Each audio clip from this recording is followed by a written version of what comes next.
Okay. Sorry, I just got my coffee. So, yeah, no, like this is a very different situation.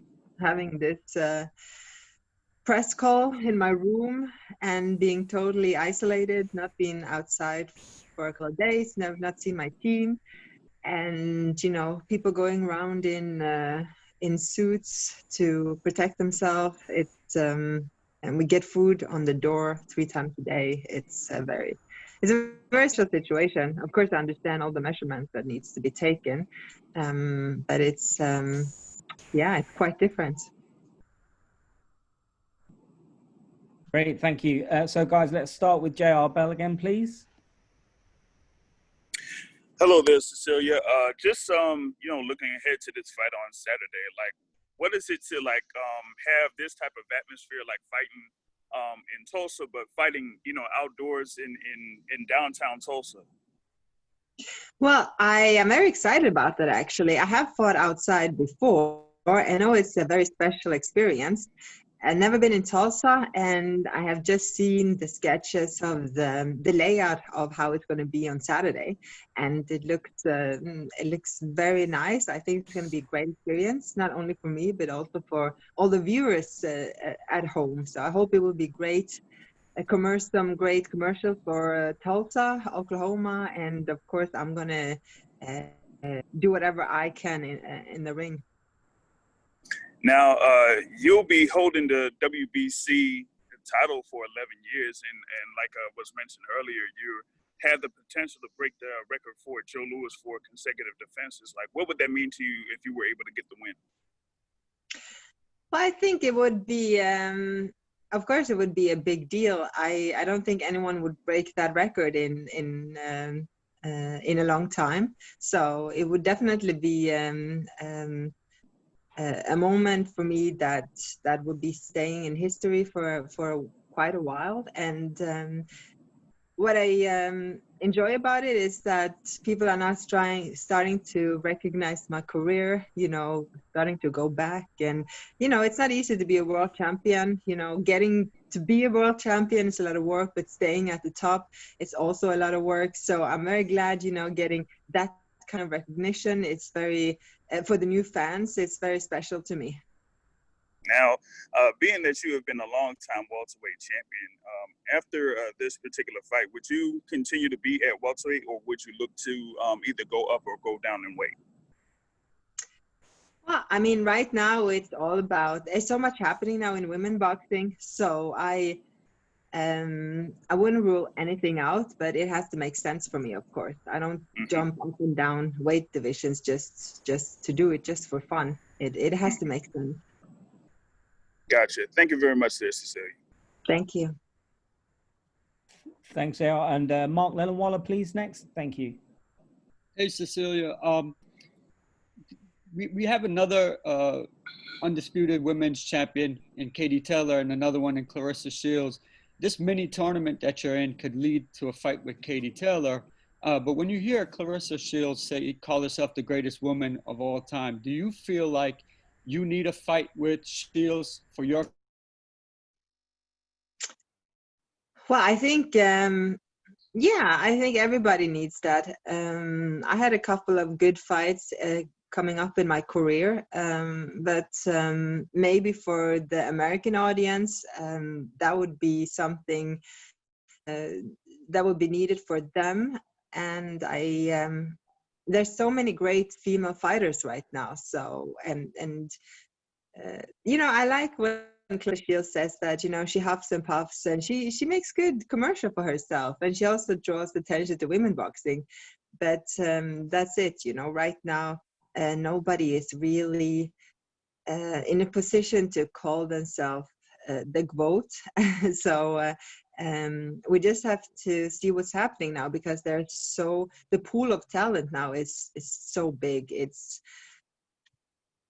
Just the last few weeks, we've seen, Mikael Meyer, Natasha Jonas, Terry Harper, you have Katie Taylor, you have yeah, it's more to count. The pool is so deep now, so I think that's the best thing, and I think we should be more focused on that than crowning the GOAT right now.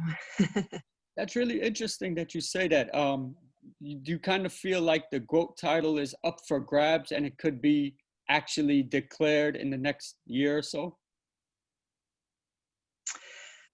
I mean, that's a big title, and it's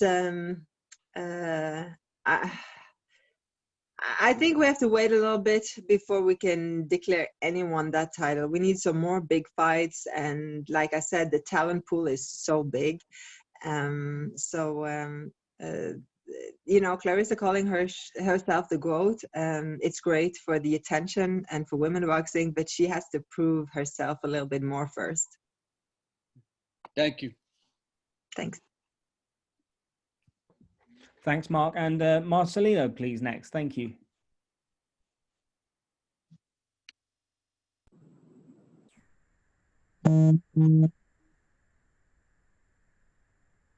Marcelino, Earth to Mars. I'm here. Thanks, buddy. Hi, Clarissa. Thank you so much. Clarissa, just a quick question. How was the more hard part for the camp training? Wait. What did you call me? Hello, you hear me? Yeah. What did you say? How was the more hard part in that COVID time for your training camp? How was the more hard things? How hard it was? What the difference? Yeah, the war in the COVID time, you know, not easy to make all the camp training. How you think was the hard part in that COVID time for you? I think as a professional athlete, you've been through a lot and just have to roll with it. So I don't want to say that, you know, coming here that anything was particularly hard, because we were very good prepared. I think preparation is the key. We bought some food if we needed. You know, we had everything we needed with us, so there wouldn't be anything we lacked staying inside for the first week. So I think as long as you just stay, I think preparation is the key here, and just stay ready and stay professional. And how you feel about to be the main event for this weekend? As woman, as sport, as athlete? I love it. I feel very proud. I'm very happy about that. And I think it's a very good signal to send out, especially now when there are so many up and coming young female fighters, to show them that this is possible, and that they can have this opportunity sometimes in their future. And as I'm very important sport athlete, what do you think about Clarissa Shields and Katie Taylor? What do you think about those girls? I think they both are great fighters, great champions, and great representatives for women boxing. Thank you, Cecilia. Thank you. Thanks, Marcelino. And Cecilia, well done there for letting him off the hook a little bit, calling you Clarissa. The rest of us saw it, but you didn't really get it yourself. But it's okay, bro. It's okay. We're all good. Next question, and probably the last question, if that's okay, guys, for Cecilia. And we'll let her go. That goes to Gail, please. Thank you. Thank you. Thank you very much. Cecilia, you have been in the game a long time, and you must be thinking a little bit at this point about your legacy in the sport. What would you like your legacy to be? I feel I'm living my legacy right now, actually, because I feel I'm a part of, I feel I'm the part of all, how do you say it in English? The part of the development in women boxing. I feel I am the part who has been pushing forward so women can go to the Olympics, so women can headline fights, that women can be better paid.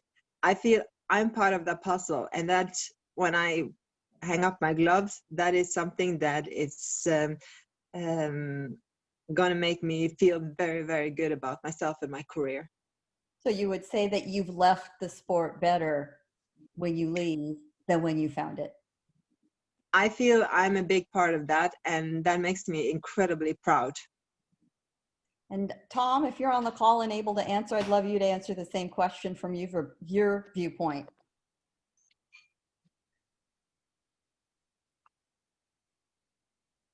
Hi, Gail. I'm on the phone. Yeah. I mean, to answer your question, what Cecilia has accomplished in this sport is really unparalleled. Just the fact that she was able to get professional boxing approved or legalized in her home country of Norway after a 35-year ban was in itself a huge feat. And that was not only for women's boxing, but that was for men's boxing as well. And she did that single-handedly. And then headlining HBO after 45-year history of HBO and no female fights. And she was able to break that glass ceiling, which is huge in today's realm. So I really think that what Cecilia is doing and accomplishing in the sport is really a great ambassador for the sport of boxing and just in sports in general. Thank you both. Good luck. Thanks, Gail. And if you'll indulge us, Cecilia, we have a question from your home country. So we'll bring Jan Johnson in, and then we'll have Israel Madrimov next. Please go ahead, Jan. Hi, Cecilia. Hi. What can you tell us about your shape and how prepared you are for this match, given it's been 8 months since your last fight? Well, I feel really good because I came to Big Bear in January, starting my training camp, and then it was suddenly totally lockdown. And so I changed my training a little bit, but I stayed in shape. So when I got my new date for my new fight, I was ready to go. I was in a great shape, and I think normally, I'm back and forth. I'm all over the place, America, Norway. I'm traveling a lot, and I never had really staying at one place, having one gym, to just train regularly. So that part, to be able to stay for so long time at one gym and just focus on my training and nothing else, that has been a really good thing for me, and I'm in absolutely great shape now. Thank you. Thank you so much, guys. Thank you so much, Cecilia, and also nice cameo from Tom there as well. Good to have you here with us. And Cecilia, we'll let you go now, and if you want to say a few final words, that'd be great. Well, I'm excited to have the main fight on Saturday, and I know Jessica is ready. I am ready. It's going to be a great night. It's going to be a great fight, and that we all will watch. Thanks very much, Cecilia. We'll let you go. Thank you for joining us.